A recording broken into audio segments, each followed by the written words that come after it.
بسم اللہ الرحمن الرحیم۔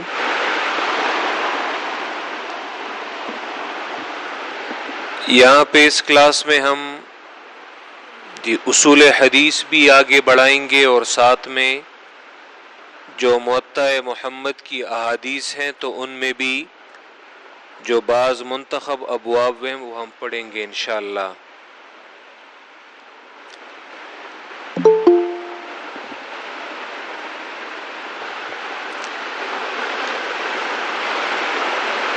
آج پہلے اسی حدیث سے شروع کرتے ہیں جو ہم نے ڈپارٹمنٹ میں باب وقوت الصلاۃ اوقات الصلاۃ کے بارے میں ہم نے پڑھی تھی، نماز کے اوقات کے بارے میں۔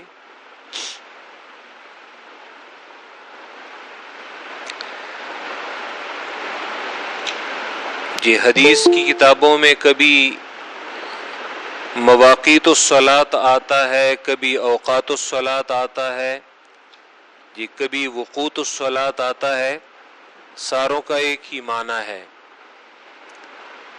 باب وقوت الصلاۃ یہ باب ہے نماز کے اوقات کے بارے میں۔ امام محمد بن حسن الشیبانی جنہوں نے یہ کتاب امام مالک سے پڑھی ہے، تو پہلے یہ روایت امام مالک سے لاتے ہیں، ان کا یہ طریقہ اپنی اس کتاب میں ہے۔ اخبرنا مالک بن انس عن یزید بن زیاد مولا بنی ہاشم عن عبد اللہ بن رافع مولا ام سلمہ زوج النبی صلی اللہ علیہ وسلم عن ابی ہریرہ۔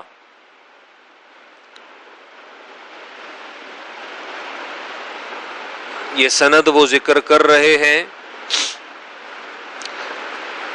کہ عبداللہ ابن رافع جو ام سلمہ رضی اللہ تعالی عنہ کے آزاد کردہ غلام ہیں، تو انہوں نے صحابی رسول صلی اللہ علیہ وسلم ابو ہریرہ سے اوقات الصلاۃ کے بارے میں پوچھا۔ یہ موقوف روایت ہے کہ ابو ہریرہ رضی اللہ تعالی عنہ سے۔ موقوف روایت یہ وہ روایت ہوتی ہے کہ جس میں صحابی اللہ کے پیغمبر کی طرف نسبت نہ کرے، بلکہ وہ یہ اپنے قول کو ذکر کرے یا اپنے کسی فعل کو وہ ذکر کرے۔ تو انہو سألہ عن وقت الصلاۃ، عبداللہ ابن رافع نے ابو ہریرہ سے نماز کے اوقات کے بارے میں پوچھا۔ فقال ابو ہریرہ، تو ابو ہریرہ نے جواب دیا، انا اخبرک، میں تمہیں نماز کے اوقات کے بارے میں خبر دیتا ہوں۔ صل الظہر اذا کان ظلک مثلک، عام طور پہ جو اوقات الصلاۃ کی احادیث ہیں تو ان احادیث میں ظہر سے نماز کے اوقات یہ شروع ہوتے ہیں۔ وجہ اس کی یہ ہے، نماز کی یہ 5 نمازیں یہ لیلۃ المعراج میں فرض ہوئی ہیں۔ رسول اکرم صلی اللہ علیہ وسلم جب معراج کی رات گئے تھے تو یہ 5 نمازیں یہ فرض ہوئی کہ اگلے دن جبریل نمازوں کے ان 5 نمازوں کے اوقات بتانے کے لیے ظہر کے وقت آئے، اور انہوں نے اللہ کے پیغمبر کو ان 5 نمازوں کے اوقات بتائے تو سب سے پہلے انہوں نے ظہر کی نماز سے شروع کیا ہے، باقاعدہ اللہ کے پیغمبر کو نماز پڑھائی ہے کہ ظہر کا پہلا وقت یہاں سے شروع ہوتا ہے اور آخری 2 دن جبریل نے اللہ کے پیغمبر کو نمازیں پڑھائی ہیں کہ ایک دن جو ابتدائی وقت ہے اس میں پڑھائی ہے اور دوسرے دن جو انتہائی وقت ہے ختم ہونے والا وقت ہے تو اس ٹائم نماز پڑھائی ہے. مقصد یہ کہ ان دونوں اوقات کے درمیان کہ اس فلاں نماز کا وقت ہے. تو جبریل نے ظہر کی نماز سے شروع کیا تھا. یہ تو عام طور پہ آپ کو روایات میں ظہر کی نماز سے ہی کہ آغاز اور ابتدا ملے گا. تو ابو ہریرہ رضی اللہ تعالیٰ عنہ نے بھی ظہر کی نماز سے آغاز اور شروعات کی ہیں. تو ابو ہریرہ نے کہا انا اخبرو کا، میں تمہیں اس کی خبر دیتا ہوں. عبداللہ ابن رافع کو وہ جواب دے رہے ہیں صلی الظہر، ظہر کی نماز پڑھو اذا کان ظلک مثلک، جب تمہارا سایہ مثلک وہ تمہارے مثل ہو جائے، یعنی وہ ایک چند ہو جائے، تمہارے ایک مثل کو پہنچ جائے تو ظہر کی نماز اس وقت تک پڑھو. صلی الظہر، اب یہاں پہ یعنی ظہر کا جو آخری وقت ہے وہ بتا رہے ہیں. والعصر، اور عصر کی نماز پڑھو اذا کان ظلک مثلیک، عصر کی نماز پڑھو جب تمہارا سایہ مثلیک وہ تمہارے 2 چند ہو جائے، جب تمہارا سایہ وہ تمہارے 2 چند ہو جائے، تمہارے 2 مثل ہو جائے. والمغرب، اور مغرب کی نماز پڑھو اذا غربت الشمس، جب سورج غروب ہو جائے. سورج غروب ہو جائے تو غروب شمس کے بعد مغرب کی نماز پڑھو. والعشاء ما بینک و بین ثلث اللیل، عشاء کی نماز پڑھو. ما بینک مراد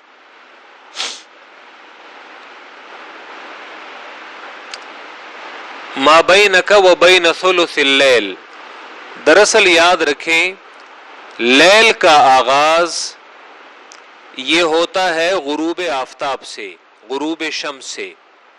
یہاں سے رات کا وقت یہ شروع ہو جاتا ہے. ٹھیک ہے، رات کا وقت وہاں سے شروع ہو جاتا ہے. مغرب کی نماز جی اس میں یہ کہاں سے شفق کے بعد عشاء کا ٹائم یہ شروع ہوتا ہے. شفق کے غائب ہونے تک یہ مغرب کا ٹائم یہ باقی رہتا ہے. شفق میں پھر 2 ہیں، شفق احمر اور شفق ابیض. تو والعشاء ما بینک و بین ثلث اللیل، عشاء کی نماز پڑھو مغرب کا ٹائم نکلنے کے بعد، و بین ثلث اللیل، اور 1/3 رات تک، یہ بہتر ٹائم ہے.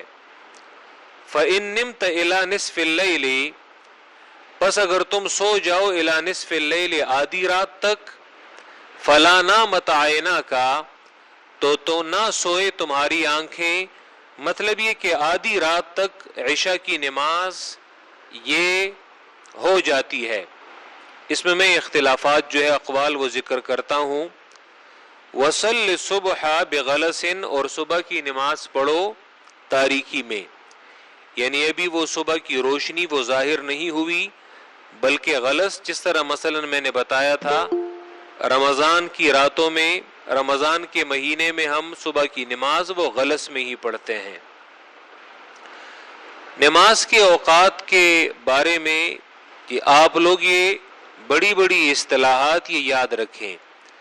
باقی ماندہ جن کتابوں کا میں نے آپ لوگوں کو حوالہ دیا ہے کہ آپ ان کتابوں سے ریفرنسز اور حوالہ جات وہ لکھ سکتے ہیں، تو تفصیلات آپ کو ان کتابوں میں مل جائیں گی. میں صرف یہاں پہ آپ کو وہ موٹی موٹی باتیں وہ بتا رہا ہوں کہ ان اصطلاحات کا مطلب کیا ہے.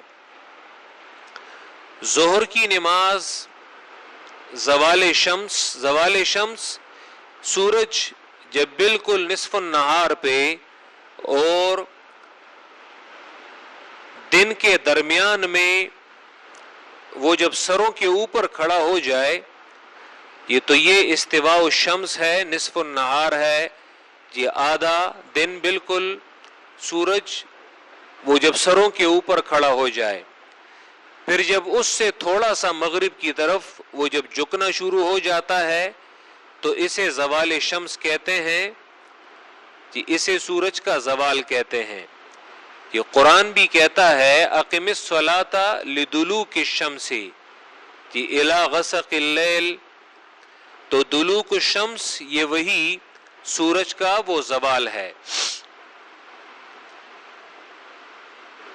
بالکل نصف النہار میں آپ لوگوں کو کتابوں میں ایک اصطلاح ملے گی فیء زوال۔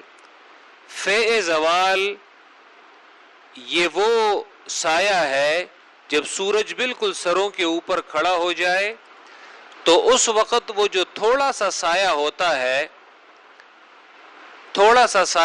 ہے تو اسے فیء زوال کہتے ہیں۔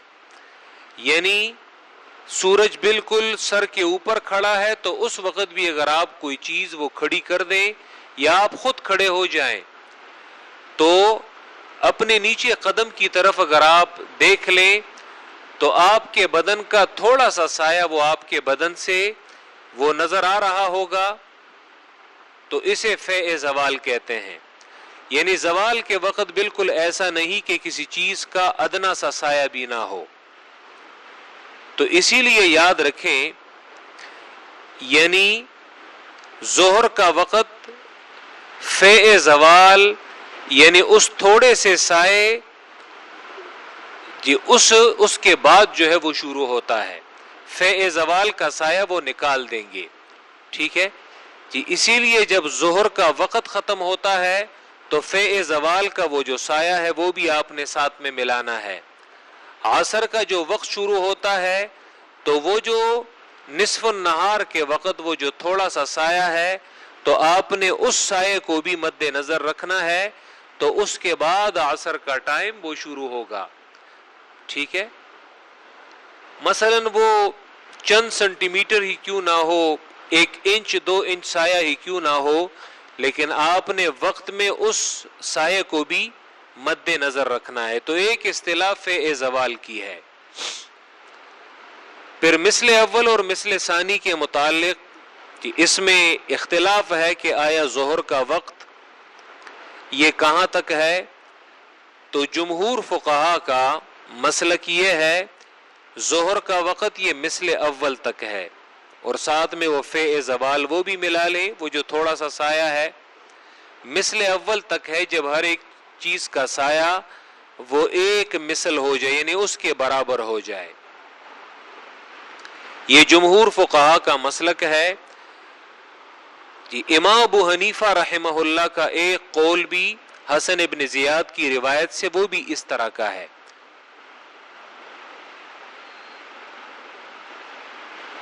یہ تو مثل اول کے بارے میں جمہور فقہا کا، تو جمہور فقہا کے نزدیک یعنی اکثریت فقہا کے نزدیک عصر کا ٹائم یہ مثل اول کے بعد شروع ہو جاتا ہے، یعنی آپ عصر کی نماز مثل اول ختم ہونے کے بعد عصر کی نماز فوراً پڑھ سکتے ہیں۔ جیسا ہی سایہ وہ ایک مثل سے تھوڑا سا زیادہ ہو جائے تو اس کے بعد عصر کا ٹائم یہ شروع ہو جاتا ہے۔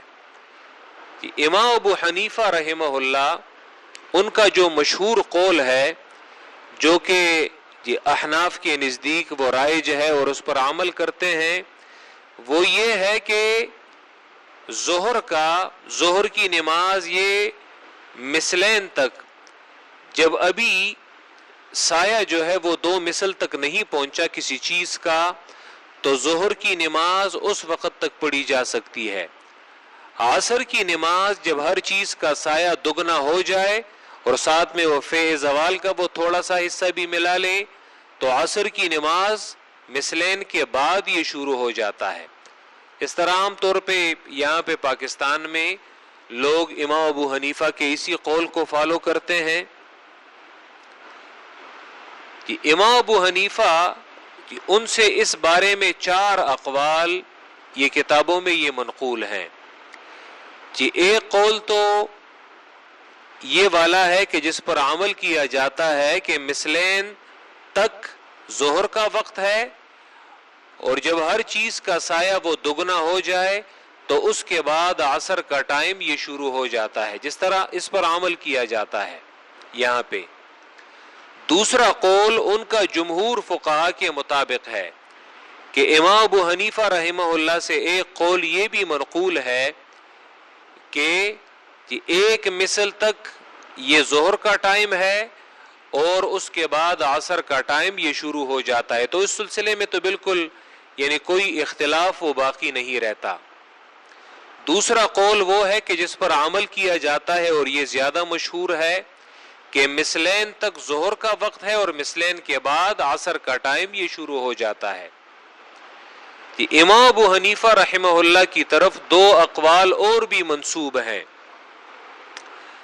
یہ صرف اس لیے تاکہ آپ لوگوں کو یہ اختلافی اقوال یہ معلوم ہو. 2 اقوال ان کی طرف اور بھی منسوب ہیں، اور وہ کہتے ہیں کہ مثل اول تک یہ ظہر کا وقت ہے، اور 2 مثل اول اور مثل ثانی کے درمیان یہ جو وقت ہے یہ محمل وقت ہے. محمل وقت ہے یعنی یہ نہ ظہر کا وقت ہے اور نہ عصر کا وقت ہے.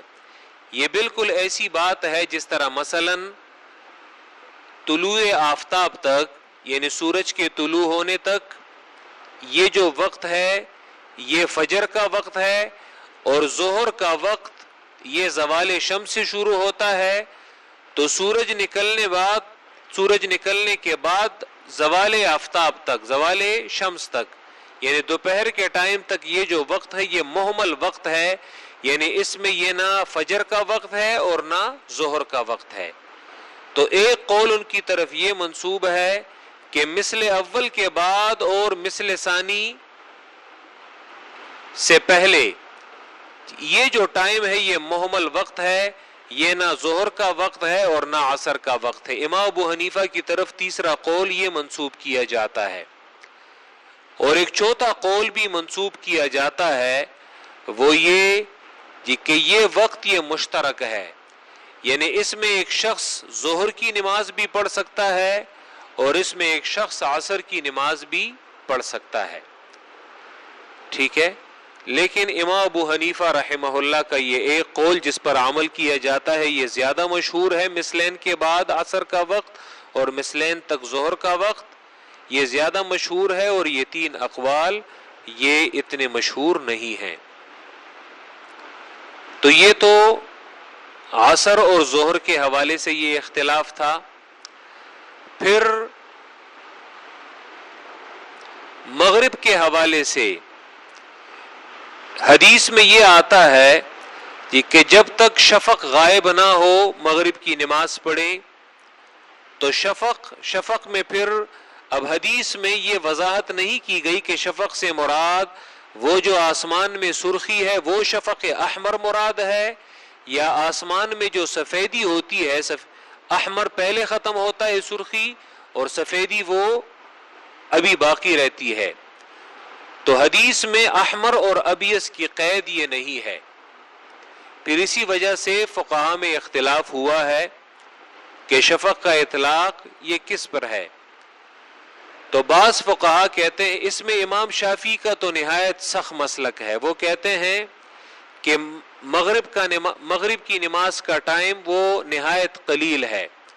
یعنی وہ کہتے ہیں کہ جتنے وقت میں بس یہ 5 رکعت کی نماز پڑھی جاتی ہے، جیسا ہی غروب آفتاب ہوا، سورج غروب ہوا اور اس کے بعد بس آپ نے فرض ادا کر لی اور سنت، تو امام شافعی کے نزدیک کوئی اس کا 10-15 منٹ کا ٹائم ہے، یہ مغرب کا ٹائم ہے، اور اس کے بعد مغرب کا ٹائم یہ ختم ہو جاتا ہے. لیکن یہ قول یہ زیادہ سخت ہے. دوسرے فقہا وہ کہتے ہیں کہ شفق سے مراد شفق احمر ہے، یعنی جب تک آسمان میں سرخی ہے، جب آسمان میں کوئی بادل وغیرہ وہ نہ ہو اور صاف ماحول ہو, صاف فضا ہو, تو سرخی کو آپ دیکھیں کہ سرخی کا یہ ٹائم کس وقت تک ہوتا ہے. تو مثلا اگر وہ 45 منٹ ہے تو 45 منٹ یہ ان فقہا کے نزدیک کہ جس وقت تک شفق احمر ہوتا ہے تو یہ مغرب کا ٹائم ہے, اور شفق احمر کے ختم ہونے کے بعد ہی عشاء کا ٹائم یہ شروع ہو جاتا ہے. جبکہ امام ابو حنیفہ رحمہ اللہ کا مسلک یہ ہے کہ شفق ابیض تک مغرب کا ٹائم ہے, یعنی سفیدی ختم ہونے تک یہ مغرب کا ٹائم ہے, اور یہ شفق احمر سے تھوڑا سا زیادہ ہوتا ہے. مثلا اگر وہ 45 منٹ ہے تو یوں کہہ لیں کہ یہ 1.5 گھنٹے کا ٹائم ہے, اور 1.5 گھنٹہ یہ مغرب کا وقت, اور 1.5 گھنٹے کے بعد یہ عشاء کا ٹائم یہ شروع ہو جاتا ہے. عشاء کے بارے میں مختلف اقوال یہ آتے ہیں جی. ایک تو یہ کہ رات کا وقت جو ہے یہ غروب آفتاب سے شروع ہوتا ہے, لیل یہ غروب آفتاب سے شروع ہوتا ہے. مثلا آج کل 7:25 پہ یا آسانی کے لیے 7:30 بجے گرمیوں کے ان موسم میں بالکل وہ آخری پیک پہ پہنچا ہے, تو یوں کہہ لیں آج کل غروب آفتاب 7:30 بجے یہ ہوتا ہے, کہ اگرچہ تھوڑا سا اس سے پہلے ہوتا ہے. تو اسی وقت سے لیل کا آغاز یہ ہو جاتا ہے, لیل کا آغاز یہ ہو جاتا ہے. اور جو رات کا ٹائم ختم ہوتا ہے تو یوں سمجھ لیں آج کل 3:30 بجے یہ رات یہ ختم ہوتی ہے. تو 7:30 سے 3:30 تک یہ جتنے گھنٹے بنتے ہیں, مثلا 8:30, 9:30, 10:30, 11:30, 12:30, 1:30 اور 2:30 بجے, یہ تقریباً 8 گھنٹے بنتے ہیں, 8 گھنٹے. تو حدیث میں یہ جو نصف اللیل کی اصطلاح آتی ہے کہ آدھی رات تک, تو ان روایات کے مطابق یعنی 4 گھنٹے بعد یہ عشاء کا ٹائم 4 گھنٹے تک یہ رہتا ہے. مثلا 8:30, 9:30, 10:30 اور 11:30, یعنی 11:30 بجے تک ان روایات کے مطابق رات کی نماز یہ ہوتی ہے. اور پھر اس کے بعد بعض فقہا کہتے ہیں کہ اس کے بعد عشاء کا ٹائم یہ نکل جاتا ہے اور عشاء یہ قضا ہو جاتی ہے. لیکن دوسرے فقہا کہتے ہیں کہ رات یہ 7:30 بجے, مثلا عشاء کی نماز کا وقت وہ تو شفق ابیض کے بعد شروع ہوتا ہے, شفق ابیض کے بعد تو نصف لیل تک یہ تو ٹھیک ہے, اس میں تو بلا کراہت نماز ہو جاتی ہے. لیکن نصف لیل کے بعد یعنی 11:30 بجے کے بعد اگر کوئی پڑھتا ہے 3:30 بجے تک, تو یہ وہ وقت ہے کہ اس میں کراہت کے ساتھ جائے, یعنی عشاء کی وہ نماز وہ ہو جاتی ہے لیکن کراہت کے ساتھ. ٹھیک ہے. صبح کی نماز میں یہ میں نے پہلے بتایا تھا کہ غلظ یہ وہ تاریکی ہے کہ ابھی وہ صبح کی روشنی وہ نہ ہو چکی ہو, اور اسفار یہ اسے کہتے ہیں کہ صبح کی روشنی وہ ہو جائے, ابھی سورج نہیں نکلا لیکن صبح کی روشنی وہ نمودار وہ ہو جاتی ہے. تو یہ چند اصطلاحات تھی, اور اس کے تفصیلی دلائل پھر آپ ان کتابوں میں یہ دیکھ سکتے ہیں کہ قال محمد, امام محمد فرماتے ہیں, ھذا قول ابی حنیفہ, یہ امام ابو حنیفہ کا قول ہے, فی وقت العصر, عصر کے وقت میں, یعنی عصر کے وقت میں کہ مثلین کے بعد عصر کا وقت یہ شروع ہو جاتا ہے. وکان یری الاسفار فی الفجر, اور امام ابو حنیفہ وہ فجر میں اسفار کا قول کرتے ہیں, یعنی جب روشنی ہو جائے تو وہ کہتے ہیں کہ نماز اس ٹائم میں بہتر ہے. واما فی قولنا, اب امام محمد اپنا قول وہ ذکر کرتے ہیں, اور جہاں تک ہمارا قول ہے فإنا نقول, تو ہم کہتے ہیں اذا زاد الظل علی المثل, جب سایہ جو ہے وہ مثل پر بڑھ جائے, تو فصارا, جب سایہ جو ہے وہ ایک مثل پر یہ بڑھ جائے تو فصارا مثل الشیء, تو یہ ایک مثل ہو گیا, یہ ایک مثل ہو گیا. یہ وزیادتن من حین ازالت الشمس یہ وہ فے زوال مراد ہے جی، اور تھوڑا سا زیادہ سایہ جی اس وقت زالت الشمس جب سورج کا زوال ہو جاتا ہے. اسی کو فقہا فے الزوال سے تعبیر کرتے ہیں. ٹھیک ہے. جو ممالک یہ بالکل خط استوا پر یہ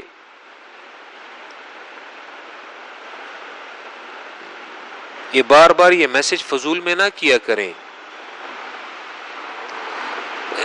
بس جو جی آپ لوگوں کا سی آر یا جی آر ہے وہ نوٹ کریں گے. اچھا جی اپنے نام کے ساتھ آپ اپنا رول نمبر لکھ لیں. جی بالکل نوٹ کر رہا ہوں میں. وزیادۃ من حین ازالت الشمس اور تھوڑا سا زیادہ سایہ کہ اس وقت جب سورج کا زوال یہ ہو جائے یہ وہ فے زوال مراد ہے. کہ اور جو ممالک یہ شمال یا جنوب کی جانب ہوتے ہیں گلوب پہ دنیا کے نقشے پہ تو پھر وہاں پہ فے زوال چونکہ وہ ممالک وہ ایک طرف کو ہیں تو اسی لیے وہاں پہ پھر فے زوال یہ زیادہ ہوتا ہے. یعنی بالکل سورج جب نصف النہار پہ بھی ہو تو پھر وہاں پہ سایہ وہ بڑا ہوا ہوتا ہے. جبکہ جو ممالک یہ بالکل خط استوا پر دنیا کے نقشے پر جیسے مکہ اور مدینہ ہے تو یہ بالکل خط استوا پر واقع ہے، یہ اس کے قریب ہیں تو اسی لیے وہاں پہ فے زوال یعنی سورج جب نصف النہار پہ ہوتا ہے تو فے زوال وہاں پہ کم ہوتا ہے، یعنی وہ سایہ وہ تھوڑا سا ہوتا ہے. وزیادتاً تو اسی لیے وہ زیادتاً وہ فے زوال وہ بھی آپ لوگوں نے ساتھ میں کاؤنٹ کرنا ہے. اور تھوڑا سا زیادہ سایہ اس وقت جب سورج کا زوال ہو جائے. فقط دخل وقت العصر تو امام محمد کہتے ہیں کہ ہمارے نزدیک پھر عصر کا وقت وہ داخل ہو جاتا ہے کہ سایہ جب ایک مثل کو پہنچ جائے اور تھوڑا سا فے زوال وہ بھی آپ ساتھ میں ملا یعنی یوں کہہ لیں جب ہر ایک چیز کا سایہ وہ ایک مثل کے برابر ہو جائے جی اور تھوڑا سا جی یہ انگلی کے پوروں میں مثلا یہ چھوٹی انگلی اس کے برابر یہ لے لیں کہ ایک چھوٹی انگلی یا اس کے دو پور یا دو بند یا ایک چھوٹی انگلی کے برابر اتنا سایہ یہ فے زوال کا سایہ ہے تو ساتھ میں یہ بھی ملا لیں تو یعنی عصر کا وقت اس کے بعد جو ہے وہ داخل یعنی بالکل ہر ایک چیز کا سایہ وہ ایک مثل پر نہیں. مثلا اگر کسی چیز کی لمبائی جو ہے وہ 1 میٹر ہے تو 1 میٹر اور چند انچ یا چند سینٹی میٹر کا سایہ وہ بھی ساتھ میں ملا لیں تو تب وہ عصر کا وقت اس کے بعد شروع ہوگا. فقط دخل وقت العصر تو عصر کا وقت یہ داخل ہو گیا. واما ابو حنیفہ اور جہاں تک ابو حنیفہ رحمہ اللہ کا قول ہے تو وہ فرماتے ہیں لا يدخل وقت العصر عصر کا وقت یہ داخل نہیں ہوتا حتی یصیر الظل مثلیہ یہاں تک کہ ہو جائے سایہ مثلیہ 2 مثل یعنی جب سایہ 2 مثل تک نہیں پہنچا اس وقت تک ظہر کا ٹائم ہوتا ہے اور عصر اس کے بعد وہ شروع ہوتا ہے.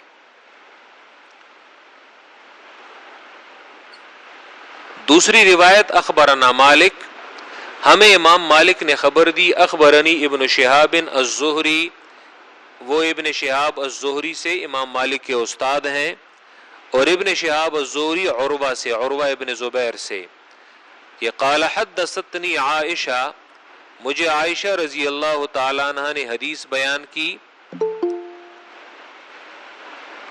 کہ ان رسول اللہ صلی اللہ علیہ وسلم کہ اللہ کے پیغمبر صلی اللہ علیہ وسلم وہ عصر کی نماز پڑھتے تھے والشمس فی حجرتها قبل ان تظہر عائشہ کہتی ہیں کہ اللہ کے پیغمبر وہ عصر کی نماز پڑھتے تھے اب گھڑیاں تو تھی نہیں کہ اس سے اندازہ لگایا جائے تو اسی لیے صحابہ کرام وہ سورج کی روشنی سائے وغیرہ اس سے اندازہ لگاتے تھے.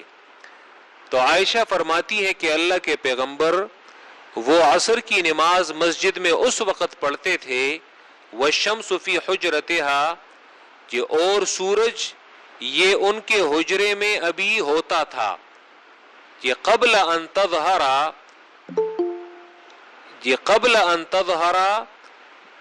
سورج کی روشنی وہ ابھی ان کے حجرے میں وہ داخل ہوتا تھا، یعنی ان کے حجرے کی جو زمین ہے اس پر یہ ہوتا تھا، یہ قبل ان تظہرا کہ اس سے پہلے جی کہ سایہ وہ دیواروں پر چڑھ جائے،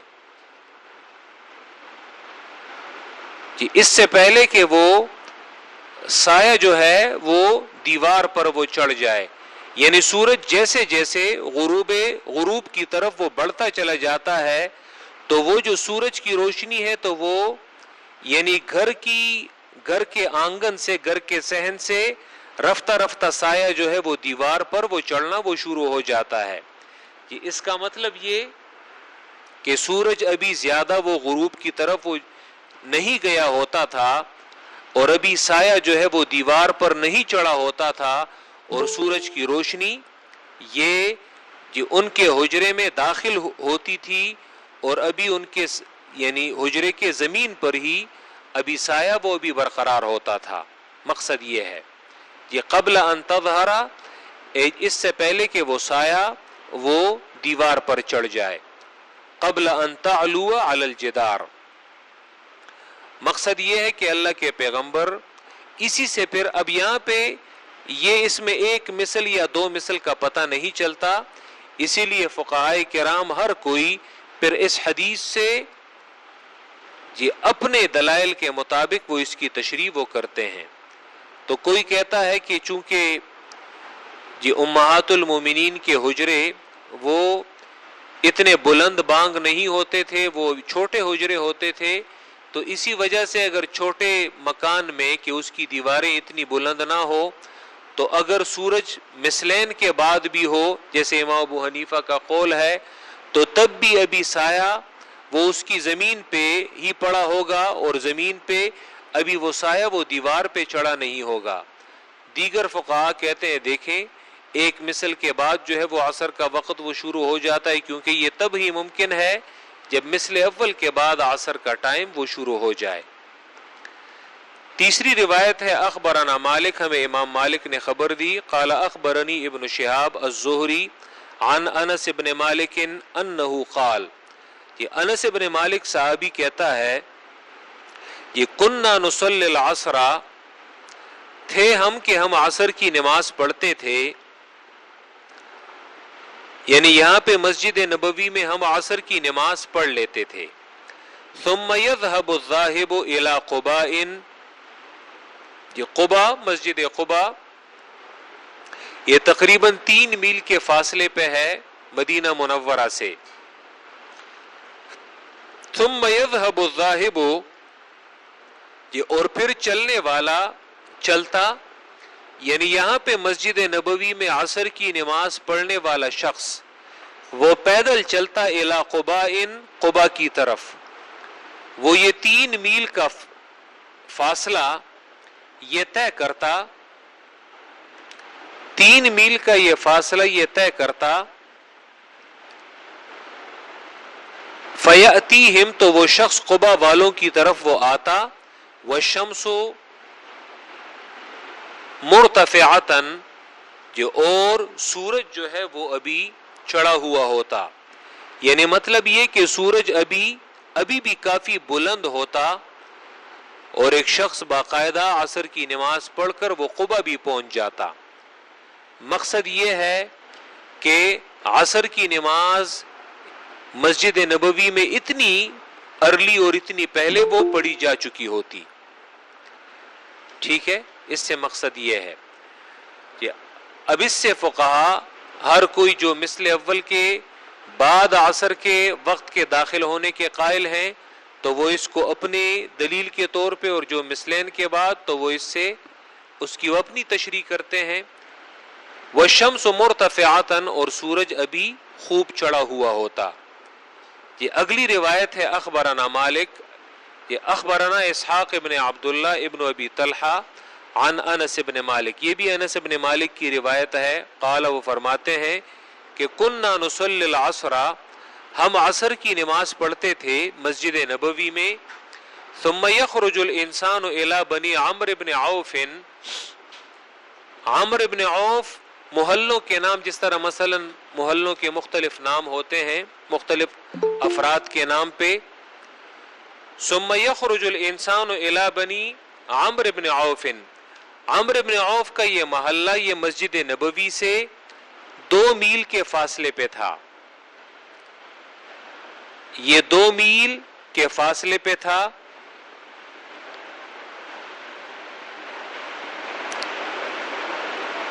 ٹھیک ہے، یہ 2 میل کے فاصلے پہ تھا.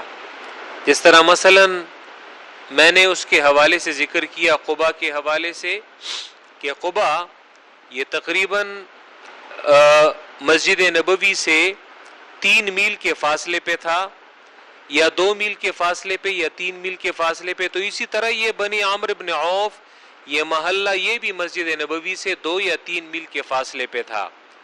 تو ہم عصر کی نماز مسجد نبوی میں وہ پڑھ لیتے تھے، اور پھر ایک انسان نکلتا یہاں پہ مسجد نبوی سے عمرو بن عوف والوں کے محلے کی طرف. فیجدہم، تو وہ انہیں پاتا یصلون العصر کہ وہ عصر کی نماز پڑھ رہے ہوتے. یعنی مقصد یہ ہے کہ 2-3 میل کا فاصلہ، جس طرح مثلا آج کل نمازوں کے اوقات میں کسی مسجد میں جی آدھا گھنٹہ پہلے نماز ہو جاتی ہے، کسی مسجد میں وہ کوئی آدھا گھنٹہ بعد یا 45 منٹ کے بعد وہاں پہ جماعت ہوتی ہے. تو فیجدہم، تو وہ شخص وہ انہیں پاتا یصلون العصر کہ وہ عصر کی نماز یہ پڑھ رہے ہوتے. یہ قال محمد، امام محمد فرماتے ہیں تاخیر العصر افضل عندنا من تعجیلها. عصر کی تاخیر جو ہے یہ افضل ہے عندنا ہمارے ہاں من تعجیلها کہ اسے سرعت سے اور جلدی سے پڑھنے سے. مطلب یہ کہ فوراً اگر وقت داخل ہو جائے، ایک تو وہ حالتیں ہوتی ہیں مثلا بندہ سفر میں ہو تو بندہ جلدی پڑھ لے، لیکن ایسا نہیں کہ جیسے یہ وقت داخل ہو جائے اور آپ فوراً نماز پڑھ لے، بلکہ تھوڑا سا دھیرے سے پڑھنا چاہیے. تاخیر العصر افضل عندنا من تعجیلها، عصر کی تاخیر جو ہے یہ ہمارے ہاں افضل ہے من تعجیلها، اسے سرعت سے پڑھنے سے، اسے عجلت سے پڑھنے سے. جی اذا صلیتها، جب تم اسے پڑھو. والشمس بیضاء نقیۃ، لیکن اس حال میں کہ سورج جو ہے وہ ابھی سفید ہو، نقیۃ اور روشن ہو. لم تدخلها صفرۃ، اور اس میں وہ زردی وہ داخل وہ نہ ہو چکی ہو. یعنی زردی داخل ہونے سے پہلے پہلے ہی عصر کی نماز وہ پڑھنی چاہیے. وبذالک، اور اس تاخیر پر، ذالک میں اشارہ تاخیر پر اور عصر کی تاخیر پر جاءت عامۃ الآثار، عام احادیث اس بارے میں یہ آئی ہیں. وہو قول ابی حنیفہ، اور عصر کی یہ تاخیر یہ امام ابو حنیفہ کا قول بھی ہے. وقد قال بعض الفقہاء، اور بعض فقہاء نے، بعض فقہاء احناف نے عصر کے اس لفظ سے بھی استدلال کیا ہے کہ انما سمیت العصر، کہ عصر کو عصر کیوں کہا جاتا ہے؟ لأنہا تعصر، کیونکہ یہ تعصر. اب تعصر کا کیا معنی ہے؟ وتؤخر، اس لیے کہ یہ تاخیر سے ادا کی جاتی ہے. لأنہا تعصر، تعصر کا کیا معنی؟ وتؤخر، یعنی اسے مؤخر کیا جاتا ہے. عصر کو عصر کیوں کہا جاتا ہے؟ کیونکہ یہ مؤخر ہونے کی وجہ سے، تاخیر ہونے کی وجہ سے اسے عصر کہا جاتا ہے. تو یہ تھا باب وقوت الصلاۃ، کہ جس میں اوقات الصلاۃ کے بارے میں ہم نے یہ ذکر کیا کہ انشاءاللہ تعالی اصول حدیث کی جو مصطلحات ہیں وہ بھی ہم ساتھ میں جاری رکھیں گے. لیکن آج جن سٹوڈنٹس کے